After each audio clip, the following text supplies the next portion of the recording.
guys, and welcome to Geek Talk, where we talk deep and geek about pianos, keyboards, synthesizers, and music production. I'm back in again today in the strong room, the art lab, with my good friend and my mentor, Mr. Gareth Jones. Hi Vaughan, welcome. Gareth, how are you? I'm really good, thanks. Just got back from Berlin and the Hansa studio, so that's a kind of nice connection to where we're going to go with this. You know, a bit time stressed today because I've got a Vaughan George remix next week to do, so we better get cracking. Thank you, yeah. Thanks for the shout out there, Gareth. I'll give you that tenner later. Gareth's actually doing a remix of my latest single, which is called Bottle. And, you know, I sincerely mean this. To have Gareth Jones remixing one of my tracks is an absolute dream come true. So I can't wait. I think the only thing is I'm going to be like, oh my, it's going to outshine my single. But Well, don't worry, it's not going to be a pop version. Yeah, it's going to be a very different. So it's going to be an electrogenetic. It's going to be electrogenetic remix. Yeah. I'm using the electrogenetic moniker quite a lot now for remixes. You might have seen it on my Erasure work recently. Yeah. And I've done some other remixes that haven't been released yet. It's when I inhabit the electrogenetic persona, I just get shit done. So it's really good. Yeah. You know. Well, we've got some electrogenetic breaking news here, and we're going to just briefly mention this now, and we're going to speak about this at the end of this video, because this video is all about sampling, and I promise you, I've got some footage here that you've never seen or heard before, and I'm so glad Gareth is going to share that with us. First things first, electrogenetic. He's not even seen this yet, Gareth. That is true. They've just arrived. Mr. Jones, your first vinyl. Compliments Agro Monkey Records. Yeah, thank you very much. This is... Oh, look at this. I see. It doesn't even come in there. Did you take this out, or does it come like this? No, it actually comes like that. That's really cool for the signing. Yes, it saves us a lot of work because we've got quite a few to sign. That's really good. This is... And it's got the inset card. Yeah, I mean, obviously, it's nice to see. Yeah, this is my debut solo vinyl. We won't talk about it too long. Our artist friend modified my photograph. Akos modified the photograph. Yeah. It looks pretty good, actually, Akos. Thank you. I was not sure when I saw your original idea, but I'm liking this a lot, so that's great. And here we go. We'll talk about it later. But thanks, Vaughan. It's really a delight to have that this year. Yeah. Goes nicely with other vinyls that we've released this year. Let me just pick a couple up somewhere. Here we go. You're working with on Sunroof all the time now as well, aren't you? Yeah, we did a Sunroof session in Berlin with my friend Daniel when I was there. This is the other vinyl I've had this year, Sunroof Electronic Music Improvisations, and this is a record with Naus Alpha. I did see that. I'd really like to do a Geek Talk with you about with Chris, but we'll do that another time. I'd love to. Final words, guys. This is Gareth Jones's electrogenetic vinyl. Now, the album came out in September last year. It came out digitally, and as you know, if you've been following me from the beginning, I came to see Gareth and I said, hey man, let's get this printed on vinyl. So we got you guys involved. Thank you so much to you who've contributed and backed this. Thank you. We wouldn't have actually done it without you. So it's a real thank you from the heart. This is a real honor to have Gareth Jones's first vinyl recording on my Agro Monkey Records label. And to those of you who are interested, thank you. No, that's mine. I'm just showing the monkey. Yeah, we've got some of this CBD oil, which is Green Monkey. Green Monkey. And to those of you who are still interested, we still have limited stock on these, so I'm very, very proud about this. So yeah, it's great. Right. Thank you, Vaughan. You're welcome. Pleasure doing business with you, sir. Thank you. Well, it's not business yet, is it? But it was awesome. It's been a love project. Thank you for your help and support. No, thank you so much. An honour. Right, guys, so let's jump into today. So anyone who knows Gareth Jones, and don't take my word for it, he's obviously one of the most influential producers in electronic music over the last generation.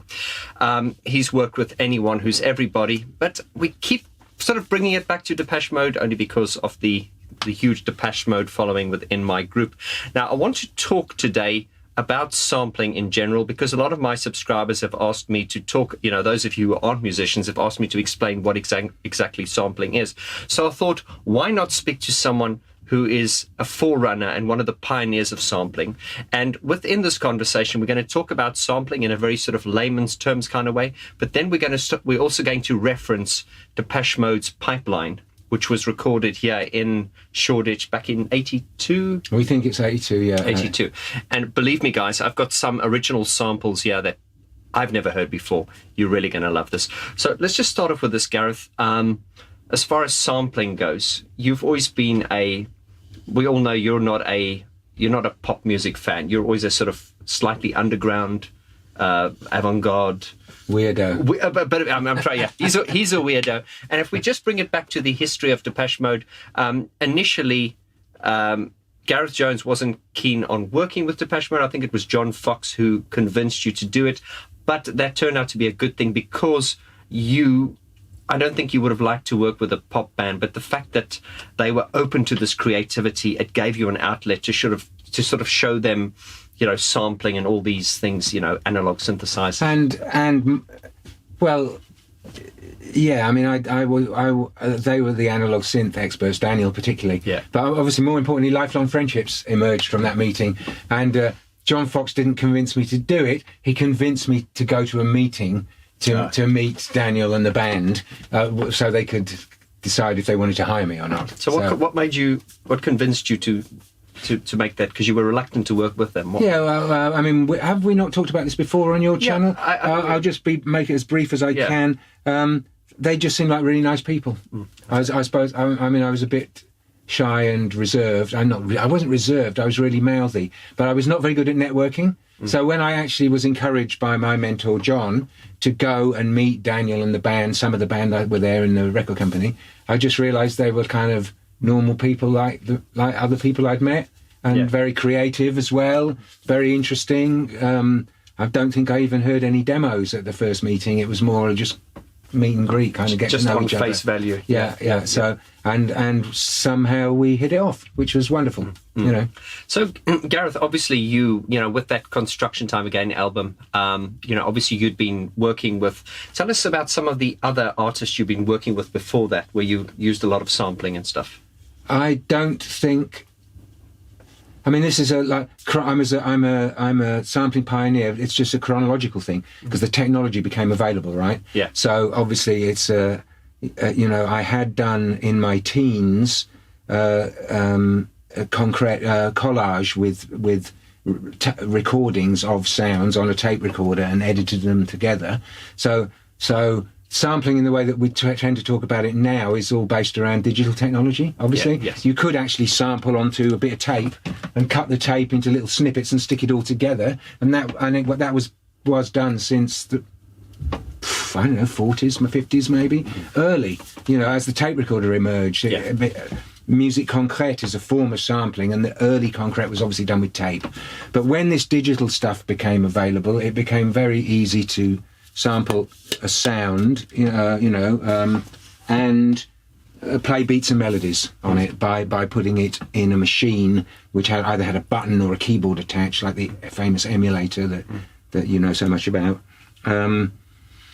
And so that meant that it was quite quick to build complex pieces out of found sound. And I know you wanted to talk about Pipeline today, and that's obviously, we implemented that to the full, if you like, in the making of Pipeline, because we more or less committed to using only found sounds. We went out into the. I'm not jumping the gun here, am I? We went out. No, we're flowing. Yeah. We went out into the railway arches around Shoreditch. Can you see the tape recorder? That's the actual machine, guys. This with a Stellavox SP7, which I bought, a high quality portable analog tape machine, and headphones, microphones, cassette. I've got some background B-roll type background stuff that we did on a Walkman Pro that someone carried around. I think Al carried the cassette around. I carried this around, and he carried the cassette around. So, and we obviously it's a trip, really. It's mind blowing as you explore the world around you and capture sounds and build them into a musical composition. We built them into a wonderful song that Martin had written called Pipeline, of which the demo obviously already existed. But it's way broader than that. Actually, it's all over the the A Walk in the Woods, the Now Souther record that I just showed you that we brought out this year. That record started with a one-day walk in the woods with digital recorders, recording logs, stones, water, leaves, us drumming on trees, quite literally, chanting. It is a walk in the woods, and then we built the whole record up from that in Ableton. Okay, well, guys, a GeeK Talk special coming on. Just a little soon, plug for a wonderful record that we released this year.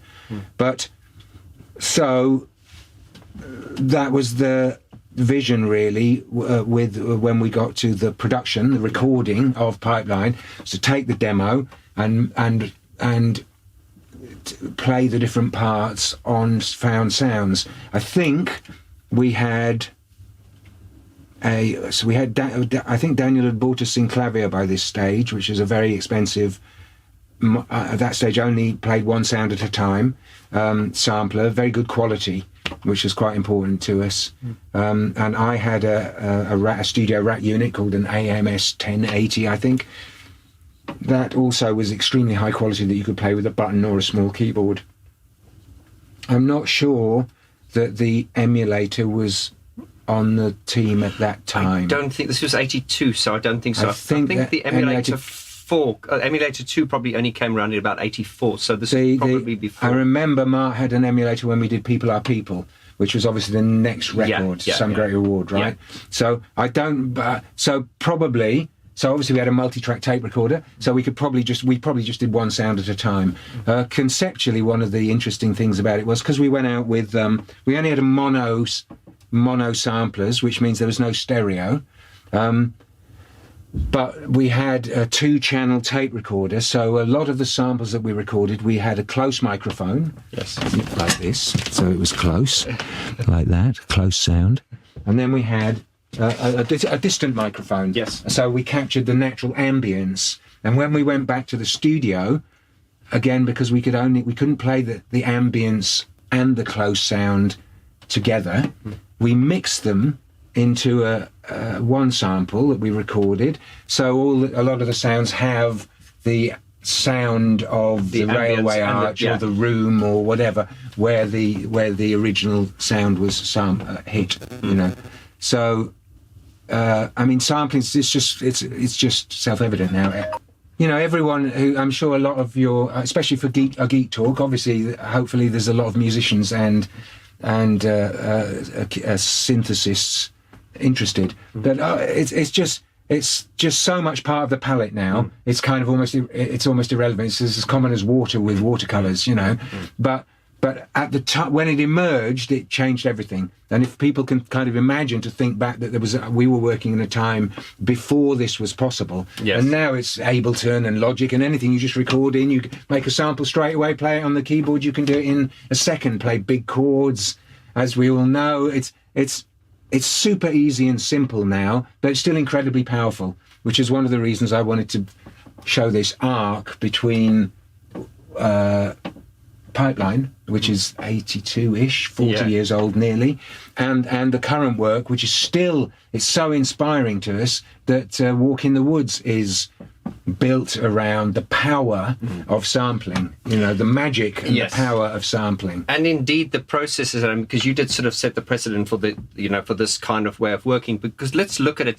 If we look at the charts back in those days, it's probably a little bit before my time as well, it's just that, you know, there was like commercial music, then there was underground music. What I think you managed to do with Depeche Mode was to take that underground sound into the mainstream, that in the combining that with sampling, you know, your love of acoustic spaces and everything. And the reason I have sort of wanted to speak to you today about Pipeline is, the reason I think Pipeline's a very important record is because, correct me if I'm wrong here, Gareth, that whole entire track, there are no musical instruments. It's all found sounds. There's no EQ. It's all just... That's right.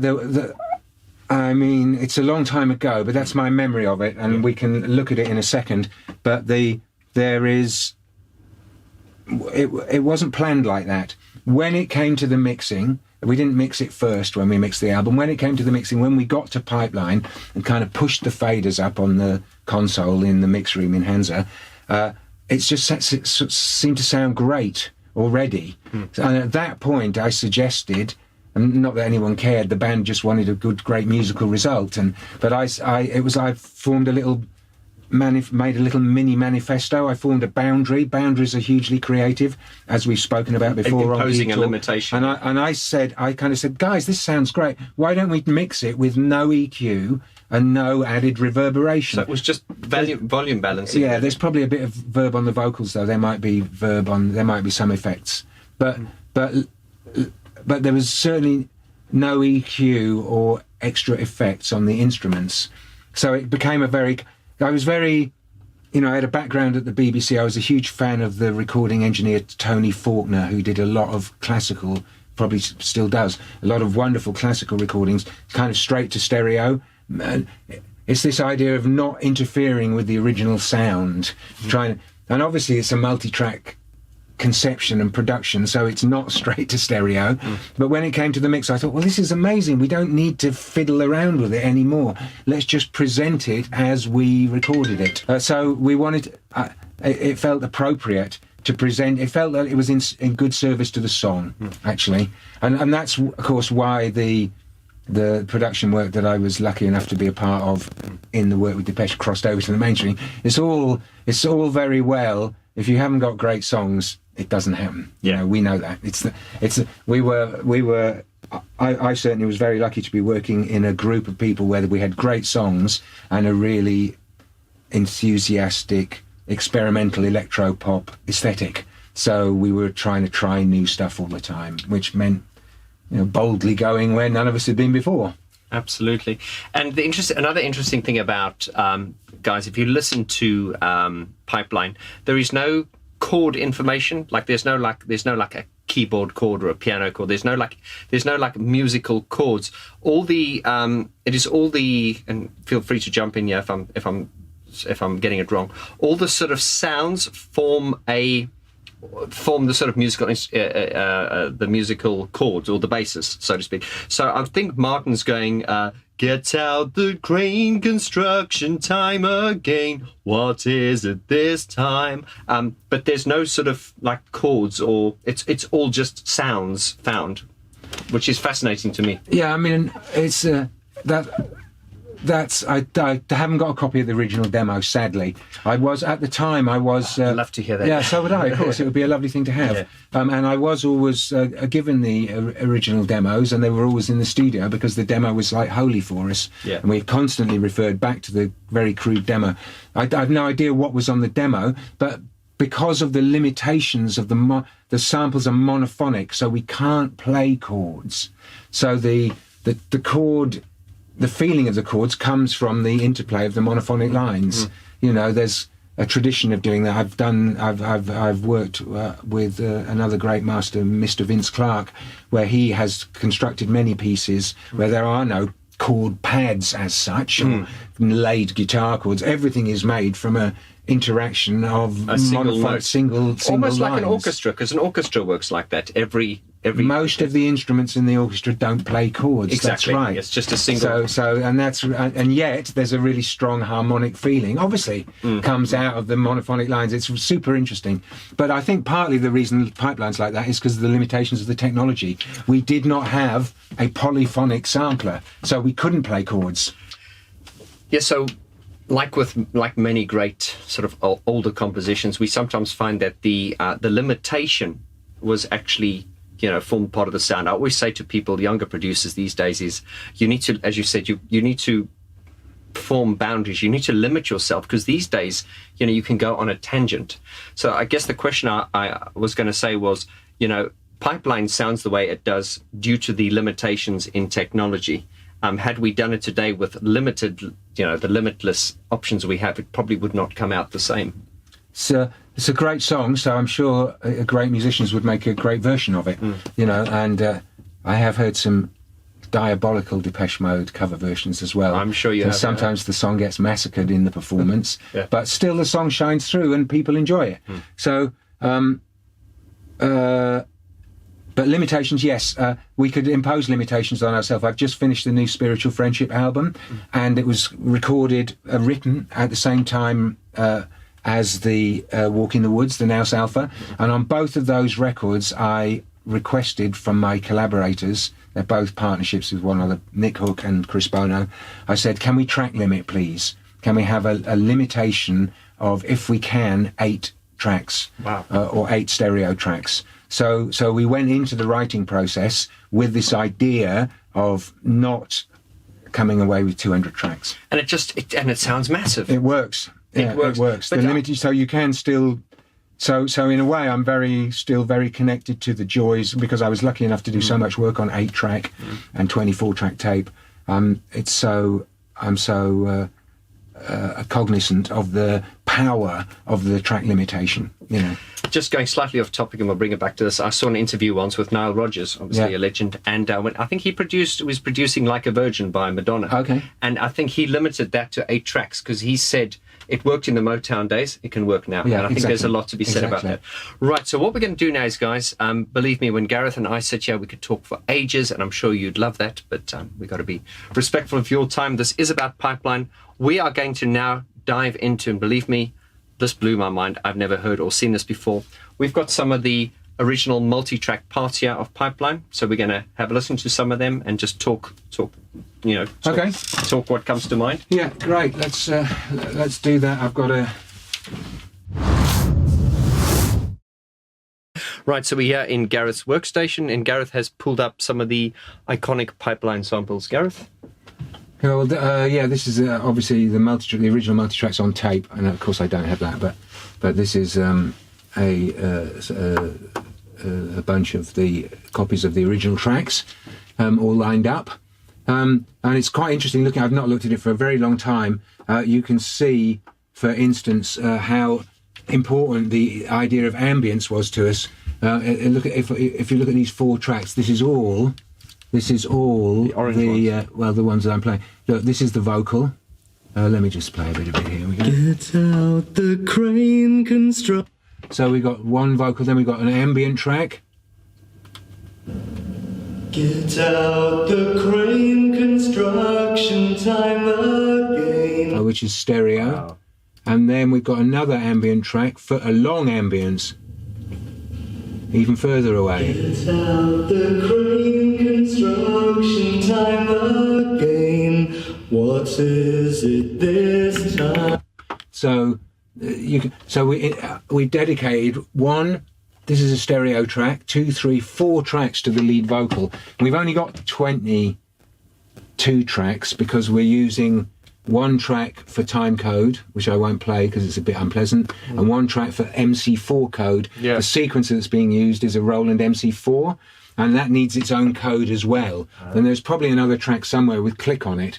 So we've really only got 21 tracks, and of those 21 tracks, we've already dedicated 4 tracks to the lead vocal, So because you were 17. because we're so into this thing of the natural rooms. Yeah. You see. So as you know, as everyone knows, we went out into we did all the original sound sampling somewhere around the old ruined railway arches around the back of Shoreditch, and one of the backing vocals was, we went back there with we put the backing track on a cassette, and Martin heard the cassette in his headphones, and then he sung the backing vocal onto the Stellavox down there, and Wow. then we played it back in, and legendarily the train went by. That's this vocal here. Taking from the greedy, giving to the needy.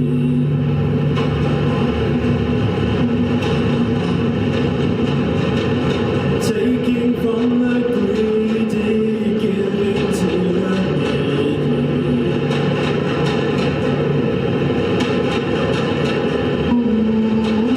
Taking from the greedy, giving to the needy. Now I have to ask, when that train went over, were you like, "Oh no"? Thinking, No, I think we were. So I was sufficiently familiar with some of the French Nouvelle Vague, like Jean-Luc Godard famously used shots where shit happened in the background that he didn't plan, but he incorporated into the piece. that was a happy and accident. it was it was a happy accident. I'm sure we had a few different takes, and then probably some without Train, but everyone fell in love because so many of the samples were recorded in that very same space. So it really made we reconnected once again to the space where the samples were built, and here's a bunch of them. I mean, this is probably done in the studio. Maybe not. I don't know. What is that sound? Is it sounds like like a Peruvian chant or something? Is it someone's voice? That sounds like a bottle. That's a blow bottle, yeah. So,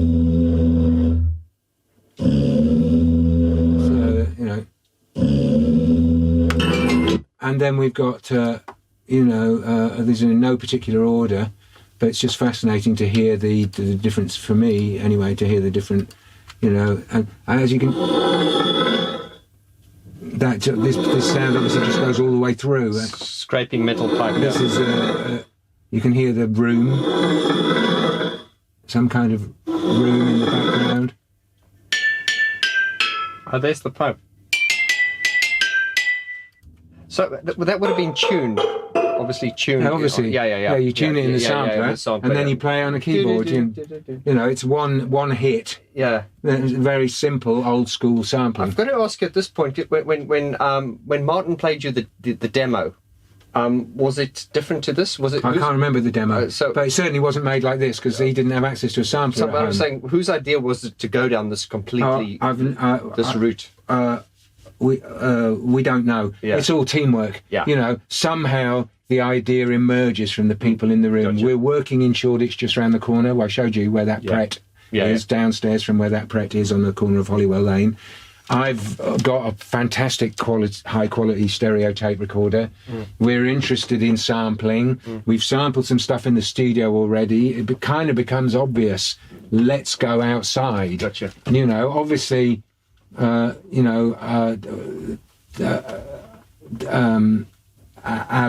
and I don't know who was there on the sampling journey. I know for sure that Daniel and I and Alan and Martin went out.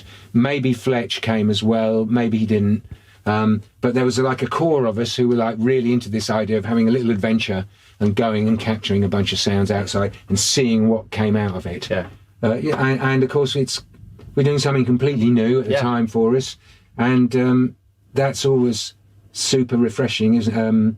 My friend Bruce Gilbert from Wire talks about beginner's luck, which he's a big believer in. Like if he gets a new piece of equipment, he tries to he always makes something amazing with it at the very beginning when he doesn't really know what he's doing. Beginner's luck. I like that. And this is kind of here. We've got this idea. We figure we can make it work. Yeah. And it's only really when we get back to the studio and we follow the idea through and we build the piece, then we think, actually it is working. Yeah. Let's stick with it. We don't need to put any synths as such on there. We've got all the sound sources we need, This one, sorry, here we go.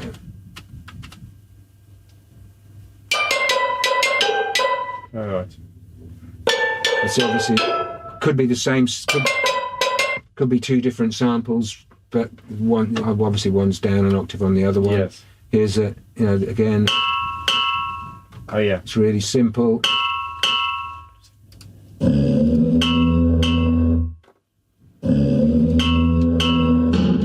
There's the. Yeah, that's just a big metal drum or something. Called box. Who knows box, what it is? yeah. I don't know what it is. That's a pebble.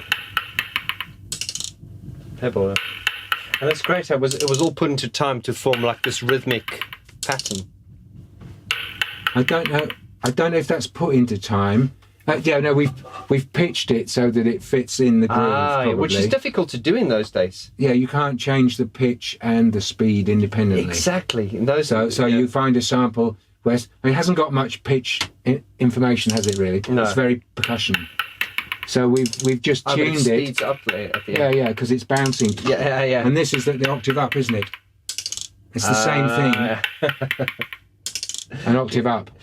Guys, if you're not a musician, sampling these days is, it's still creative, but it is so much easier. If you looked using the technology it had back then, it was so difficult to do this, and that is why, if you understand the technology that was available back then, it makes this song even more incredible.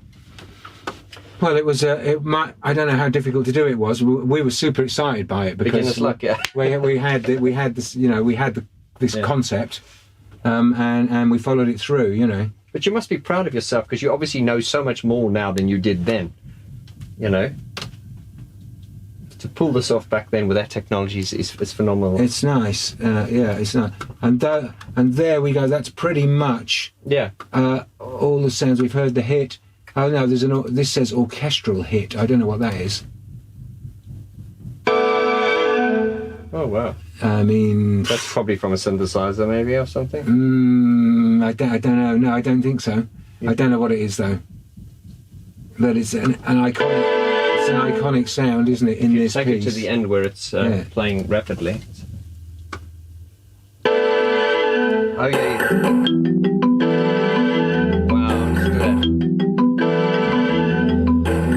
So organic. It's just so organic.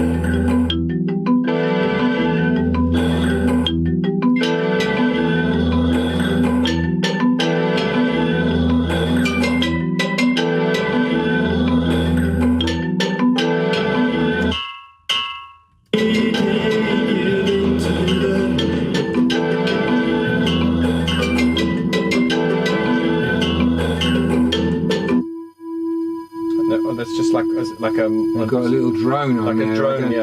I don't know whether that's even used in the original. It might be.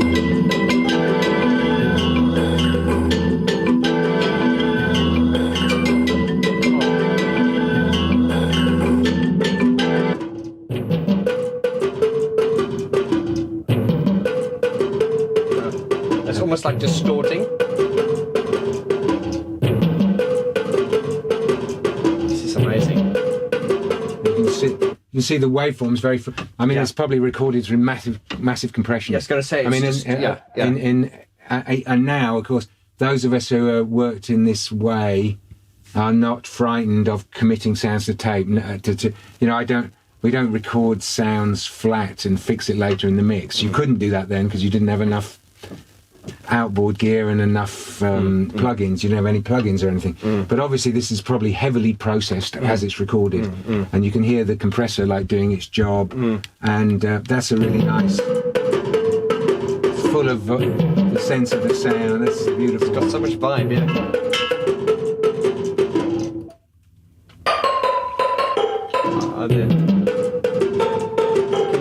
You're making like a nice remix now. So these are riffs that Martin's written originally. Certainly, I mean, I'm guessing both of these riffs are on the demo. Yeah. But and obviously much of the rest of it is percussion and atmosphere. This is a great one. So obviously, this is just a random mix. Obviously, there's no mix. All the faders are flat. You know, it's just what it is.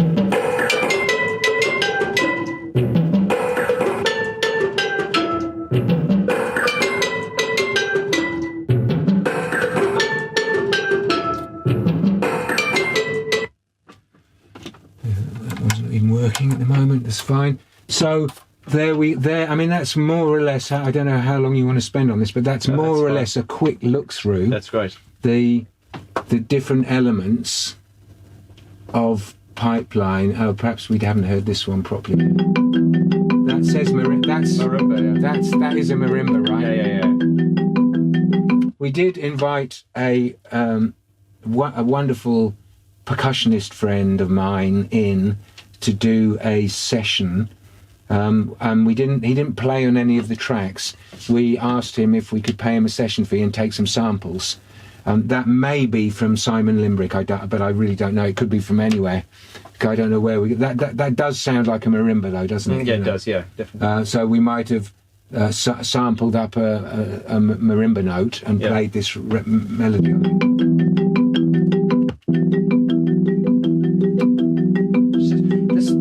All I can say about this song, it just sounds really not only industrial, but it sounds very primal as well. It's got this kind of it's got this kind like a Peruvian chant. It just sounds organic, primal, futuristic. there's so many things. It's kind of like there's a working on the pipeline. I always felt it was a bit of a chain gang vibe. Yes. You know, and that is there for me. That's why that's why the pipes fit, isn't it? That's why the metal and everything, because of the lyric. Yes. It's very inspired by the lyric. Don't forget that Martin's demos are always music and lyrics. He's not one of these songwriters who later puts the lyric on. It all comes as a package from a gift from heaven, you know. Oh, yeah.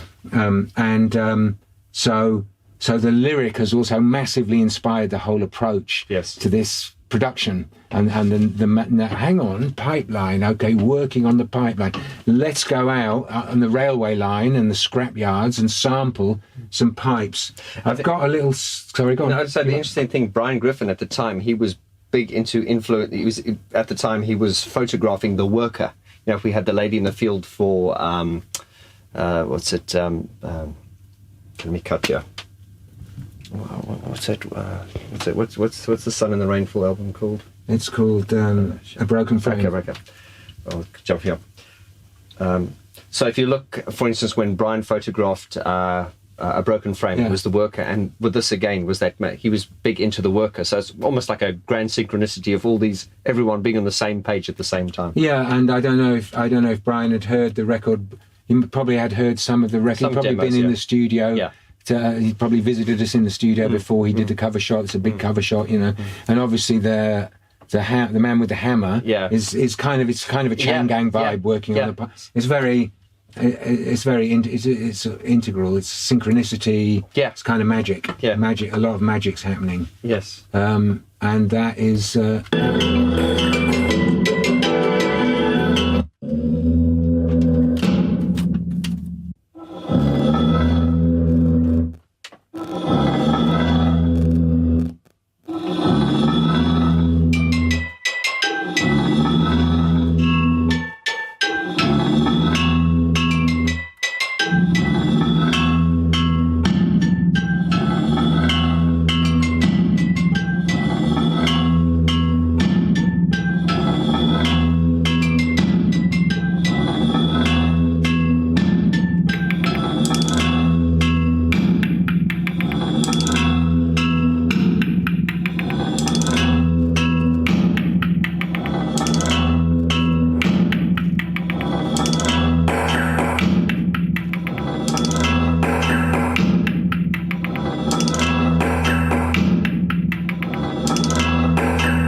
There we go. Just before we leave this, I've got something that I would like to share with you, which is when we did this, we ran a little cassette machine out all the time as we were out in the field. And there's some quite little fun bits. Let me just see what they are. I've coloured a few of them in. Let's see if there's... How does the world sound through there, Al? Sounds pretty amazing. Yeah, it's good, isn't it? It's really good. Sounds really like doing that. It's a trick. Yeah, it's a trick, man, yeah. It's like, it really is, only louder. Oh, so that's you and... That's me and Al, and I think Daniel in the background. Al's going around with the headphones on and the microphone, and obviously it's the real world sounds a bit louder in the headphones. Yeah, so he's talking loud, yeah. So he's experiencing the real world as louder than it is, which was one of the things that I first enjoyed in Sri Lanka when I was there doing field recordings. It's just the world as it is, only a bit louder. It's kind of quite a magical experience. Let's see what else we got. I used to do sound recording. I've got sound recording, film sound. Sound recording. Sound recording. Sound recording. I used to do sound recording. Sound recording. Sound recording. Sound recording. Who's saying that? Sound recording? Daniel used to do sound recording because he was a film editor at one stage, and then Al jumps in. I think Al's doing. You can tell it's Al because he's so written. I used to do sound recording. I've got sound recording, film sound. Sound recording. Sound recording. Sound recording. I used to do sound recording. Sound recording. Sound recording. Sound recording. There we go, fanboys. That was Alan Wilder there and Daniel. I think it's Alan Wilder and Daniel doing a little jam, a vocal jam. What's this? Might be something. Here's a paint tin, Mark, like that big paint tin you were talking about before. Oh yeah, we could hurl a couple of bottles at the back and break on glass. Yeah, tasty. Let's Let's some ambient ones. Let's throw some bottles at the back. Mark, some glass. Me? Yeah. Hang on, no, You not got yet. the job. Not yet. You love doing things like that. We need. Perhaps you can do this. Now you have to take one mic. Yeah. Here you go. In addition to that one, leave that one running if you possibly can. I will. Very good. Here, I'll just plug you in. Okay, one over here and one over there. Yeah, one over there somewhere, you know? Anyway, I'll go over far here. away from you as possible, basically. Are you going to do level this time? We're not. We're just going to guess it. Fine, there's bound to be another couple of bottles. There is, there's 2 milk bottles around. Yeah. They've got the same sort of bottle. Our milk bottles don't go as well, do they? Oh yes, that's all right. Hang on now. We're having a serious discussion about the sound of different bottles. You're going to hit some milk bottles, Yeah, well, no, we're going to break them. Where are you going You to should go go? even further down that way if you can. If you can go, doesn't matter. I'll just get us so we're in different positions. And you'll be getting the phone. Yeah. Hang on, Mark. So I'll bring them down. Smash! Smash! Give it a good Hang on, whirl, smash. Hang on. You're going to love this. Well, we're going to do 2 or 3. You have to throw it really hard, Mark, yeah? Otherwise it won't break. Let's do it. Yeah. Yeah.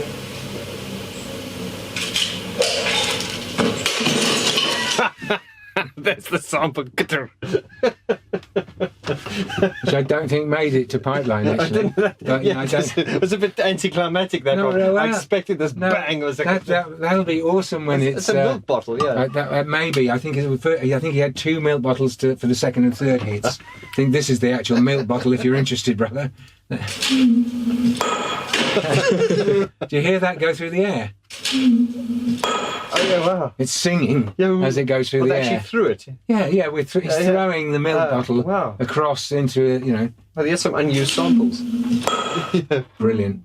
1 milk bottle. You can hear them. Yeah. As the air goes Yeah. across the mouth of the milk bottle. Brilliant. So, I mean, there's another. What's this one? That's a bit long. That one maybe. That's where that's the old disused stuff. Is up there? It's on the other side. It's all live. There's all 10 trains going past every 10 minutes. Oh, so we might die then. So we will die. I'd rather finish the album first, actually. Yeah, sure. I don't mind, dying as such. Dying mid-album is a bit uncool. Very low tech. It's low tech, exactly. I don't want to miss the solid state logic mix. It's just not the right time to die. Right. This is why we live in London.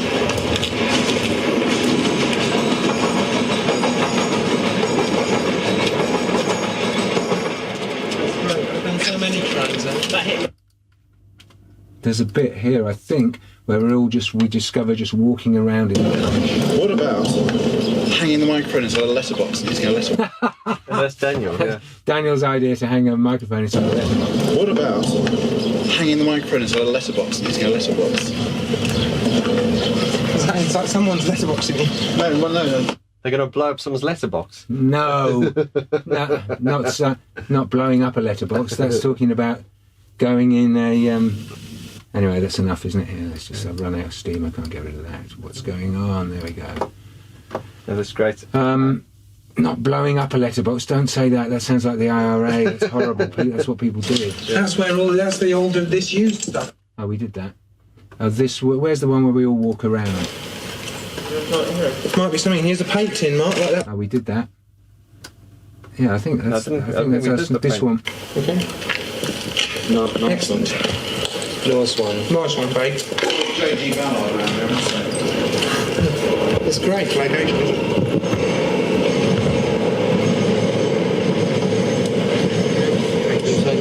Yeah, nice one.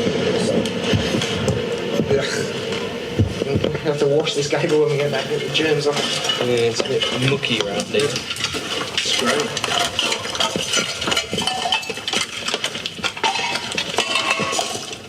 Oh yes, why doesn't everyone just walk around in here? Yeah. Here you go, down. One of these. We still haven't found a really good pipe to blow in though, or something similar. That's the one.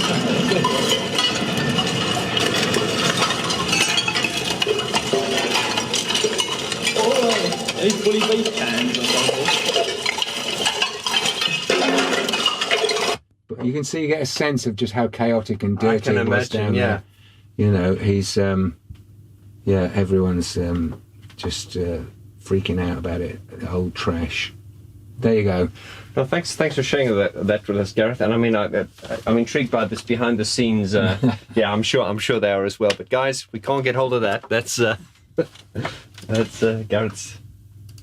Well, I selected some bits that were where actually some of us are talking. Absolutely. A lot of it's just random traffic noise and stuff. Yeah. You know, it's just a live take as we're wandering around. But Alan says, oh, he hasn't found a good pipe yet, but he did find a pipe. We did find a pipe in the end, didn't we? Because we got this one.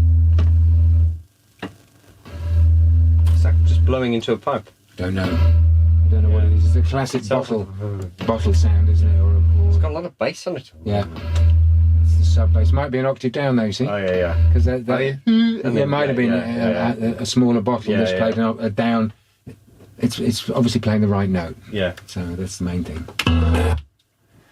So there's a little insight into Pipeline. That's interesting. Thank you so much, Gareth. No, we really enjoyed that. So there we go, guys. Okay, full disclosure, we've just returned from a lunch break because that was necessary, wasn't it? Thanks for lunch, Vaughan. You're welcome, Appreciate Gareth. it. Thank you, really enjoyed it. Thank you, really good to see you again today. And guys, as you see, the stems we just heard there, I mean, wow, isn't it great just to hear those things in isolation? You know, we are all so familiar with these records, but to hear them like that, sort of like from the horse's mouth, thank you so much, Gareth. I want to bring this on to you now because I just want to say something. It's like, you know, Gareth has given us some of the greatest records of our generation, as we know. I just sometimes feel there needs to be more support of his work, and he hasn't told me to say this. I just feel that, and this is why I got behind Electrogenetic as well. It's because I really think, you know, he's given us so many great records. Let's see what he has to express as an artist. So I'm very proud of this, his very first vinyl on Agro Monkey Records. And just to emphasize, this is available. Once again, we want to thank all the backers, everyone that helped us do this. And also let you guys know that we have limited stock available. The link will be in the description below, and you can purchase those directly from the Vaughan George website. If you've got any questions, you can get in touch with me personally, and I will gladly answer your questions. Gareth, I haven't actually asked you did I ask you what your feelings were? Have they changed? Since lunch. Since lunch. No, Yeah. it's still great. Yeah. It's really a beautiful thing, thanks for your support. Without Vaughan's inspiration, really, we wouldn't actually have reached out to the community to crowdfund this piece of vinyl, and so that's great. Thanks to you, Vaughan, for starting the whole process. You know. Thank you, Gareth. And as Vaughan would like to help me, I'd now like to help Agro Monkey Records. This is a small plug for my record. The aim is to sell the remaining stock so that it's not taking up room on Vaughan's kitchen floor.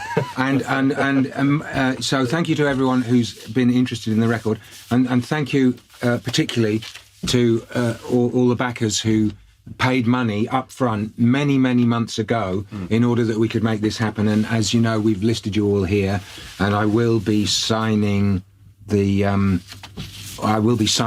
vinyl. And on the vinyl that goes to the backers, I'm going to just put a little thank you note as well. Yeah. On the remaining vinyl that we're going to offer to you guys, I'm just going to autograph. But I do want to underline somehow, you know, all the help that you guys gave us by giving us your hard-earned cash up front months ago. We would have shipped it sooner. In fact, I don't know what your diary's like, but early next week we're going to try and get together, right? Yes. So we can. The vinyl's just arrived today, just before Vaughan came into my studio. It's now Friday.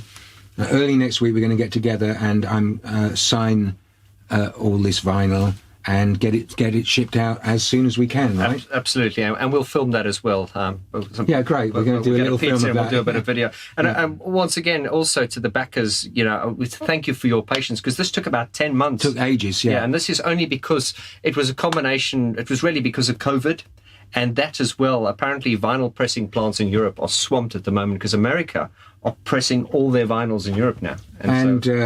Obviously, Agro Monkey is a tiny label, yeah, and so we haven't got any clout at the pressing plant. We only pressed up a few I think we did a minimum run. I asked for a minimum run, didn't I? Yeah, we've done 250, but we've got a few left, and we'd like to shift those. But hey, man, we're not trying. This is not a hard sell. This is a first pressing, and it's a beautiful thing. It's a beautiful thing. It's a beautiful thing, and there is some sampling on it. I wanted to cut back to sampling, sure, because we talked about sampling from the 80s.